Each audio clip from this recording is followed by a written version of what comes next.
nomor 3, yaitu soalnya bagaimana pandangan saya terhadap isu terkait penerapan syariat Islam secara menyeluruh di Indonesia. Menurut saya sendiri, karena di Indonesia terdapat keberagaman yang sangat beragam dari segi suku, bangsa, ras maupun agama, jadi menerapkan syariat Islam secara kafah ini kurang tepat dan tidak terlalu cocok dengan prinsip demokrasi dan pluralisme yang kita miliki.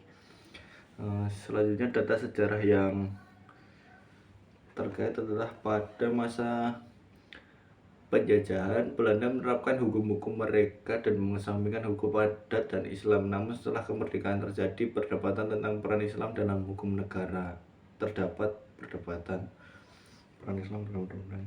Dan satu lagi, pada Piagam Jakarta, usulan untuk memasukkan 7 kata yang mewajibkan penerapan syariat Islam di Indonesia hampir disetujui. Namun hal ini dihapus dari pembukaan UUD 1945 demi menjaga persatuan dan kesatuan bangsa yang beragam. Dan yang terakhir adalah era reformasi 1998. Terjadi kebangkitan kelompok-kelompok Islam yang berusaha memperjuangkan penerapan syariat Islam di berbagai daerah melalui peraturan daerah perda syariah. Dan untuk ketidakharmonisan sendiri antara Islam moderat, puritan, dan liberal seringkali disebabkan oleh perbedaan pandangan tentang bagaimana Islam harus diimplementasikan dalam kehidupan bernegara. Kelompok moderat cenderung mendukung pluralisme dan penerapan nilai-nilai Islam secara kontekstual, sedangkan puritan lebih berorientasi pada penerapan syariat secara tekstual dan menyeluruh. Sedangkan kelompok liberal mendukung pemisahan yang lebih tegas antara agama dan negara. Solusi yang bisa digunakan untuk masalah ini adalah mendorong dialog antar kelompok untuk saling memahami pandangan masing-masing dan mencari titik temu. Pendidikan yang menekankan toleransi dan pemahaman terhadap keragaman juga penting. Dan menegakkan prinsip-prinsip yang terkandung dalam UUD 1945 yang menjamin kebebasan beragama dan mempromosikan persatuan dan kesatuan bangsa.